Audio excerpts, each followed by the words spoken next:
Autobiography of Benjamin Franklin by Benjamin Franklin. The Early Friends in Philadelphia.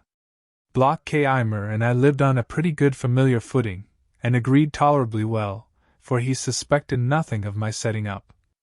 He retained a great deal of his old enthusiasms and loved argumentation. We therefore had many disputations.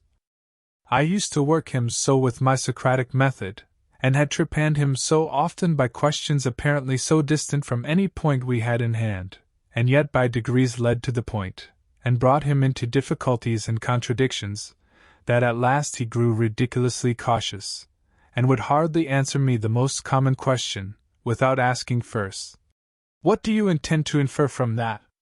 However, it gave him so high an opinion of my abilities in the confuting way, that he seriously proposed my being his colleague in a project he had of setting up a new sect. He was to preach the doctrines, and I was to confound all opponents.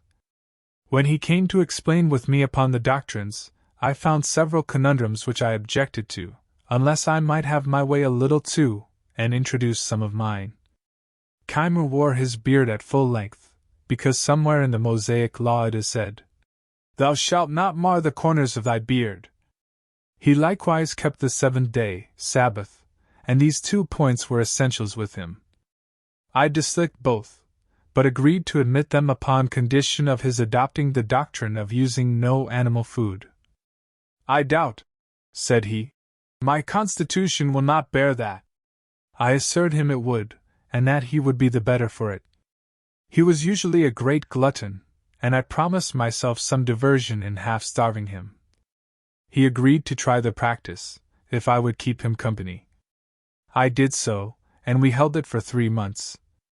We had our victuals dressed, and brought to us regularly by a woman in the neighborhood, who had from me a list of 40 dishes, to be prepared for us at different times, in all which there was neither fish, flesh, nor fowl, and the whim suited me the better at this time from the cheapness of it, not costing us above 18 pence sterling each per week.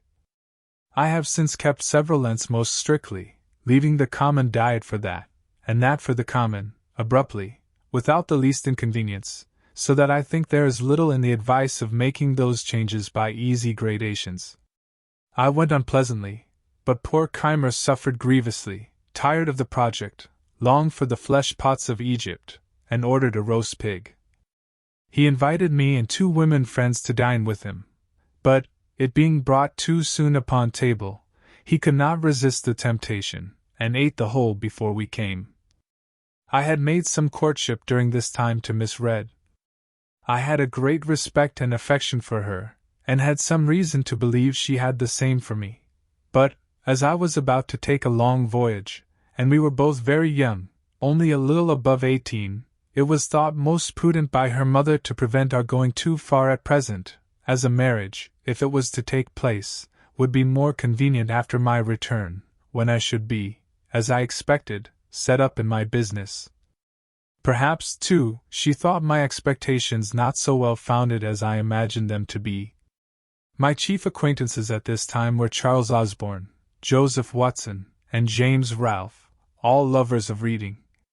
The 2 first were clerks to an eminent scrivener or conveyancer in the town, Charles Brockton. The other was clerk to a merchant. Watson was a pious, sensible young man, of great integrity. The others rather more lax in their principles of religion, particularly Ralph, who, as well as Collins, had been unsettled by me, for which they both made me suffer. Osborne was sensible, candid, frank, sincere and affectionate to his friends, but, in literary matters, too fond of criticizing. Ralph was ingenious, genteel in his manners, and extremely eloquent. I think I never knew a prettier talker. Both of them were great admirers of poetry, and began to try their hands in little pieces. Many pleasant walks we 4 had together on Sundays into the woods, near Schuylkill, where we read to one another, and conferred on what we read. Many pleasant walks we 4 had together. Ralph was inclined to pursue the study of poetry, not doubting but he might become eminent in it, and make his fortune by it, alleging that the best poets must, when they first began to write, make as many faults as he did. Osborne dissuaded him, assured him he had no genius for poetry, and advised him to think of nothing beyond the business he was bred to, that, in the mercantile way, though he had no stock, he might, by his diligence and punctuality, recommend himself to employment as a factor, and in time acquire wherewith to trade on his own account. I approved the amusing oneself with poetry now and then, so far as to improve one's language, but no farther. On this it was proposed that we should each of us, at our next meeting, produce a piece of our own composing, in order to improve by our mutual observations, criticisms, and corrections. As language and expression were what we had in view, we excluded all considerations of invention by agreeing that the task should be a version of the 18th Psalm, which describes the descent of a deity. When the time of our meeting drew nigh, Ralph called on me first, and let me know his piece was ready. I told him I had been busy, and, having little inclination, had done nothing. He then showed me his piece for my opinion, and I much approved it, as it appeared to me to have great merit. "Now," says he, "Osborne never will allow the least merit in anything of mine, but makes 1,000 criticisms out of mere envy. He is not so jealous of you. I wish, therefore, you would take this piece, and produce it as yours. I will pretend not to have had time, and so produce nothing. We shall then see what he will say to it." It was agreed, and I immediately transcribed it, that it might appear in my own hand. We met. Watson's performance was read. There were some beauties in it, but many defects. Osborne's was read. It was much better. Ralph did it justice, remarked some faults, but applauded the beauties. He himself had nothing to produce. I was backward, seemed desirous of being excused, had not had sufficient time to correct, etc., but no excuse could be admitted, produce I must.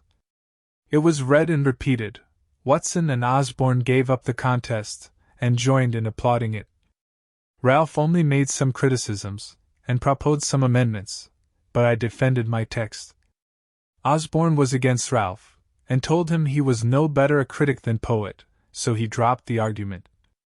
As they two went home together, Osborne expressed himself still more strongly in favor of what he thought my production, having restrained himself before, as he said, lest I should think it flattery. "But who would have imagined," said he, "that Franklin had been capable of such a performance, such painting, such force, such fire? He has even improved the original. In his common conversation he seems to have no choice of words, he hesitates and blunders, and yet, good God! How he writes!" When we next met, Ralph discovered the trick we had played him, and Osborne was a little laughed at. This transaction fixed Ralph in his resolution of becoming a poet. I did all I could to dissuade him from it, but he continued scribbling verses till Pope cured him. 35 He became, however, a pretty good prose writer. More of him hereafter. But as I may not have occasion again to mention the other two, I shall just remark here, that Watson died in my arms a few years after, much lamented, being the best of our set. Osborne went to the West Indies, where he became an eminent lawyer and made money, but died young. He and I had made a serious agreement, that the one who happened first to die should, if possible, make a friendly visit to the other, and acquaint him how he found things in that separate state. But he never fulfilled his promise. 35. In one of the later editions of the Dunciad occur the following lines: "Silence, ye wolves! While Ralph to Cynthia howls, and makes night hideous answer him, ye owls." To this the poet adds the following note: James Ralph, a name inserted after the first editions, not known till he writ a swearing piece called Sawney, very abusive of Dr. Swift, Mr. Gay, and myself.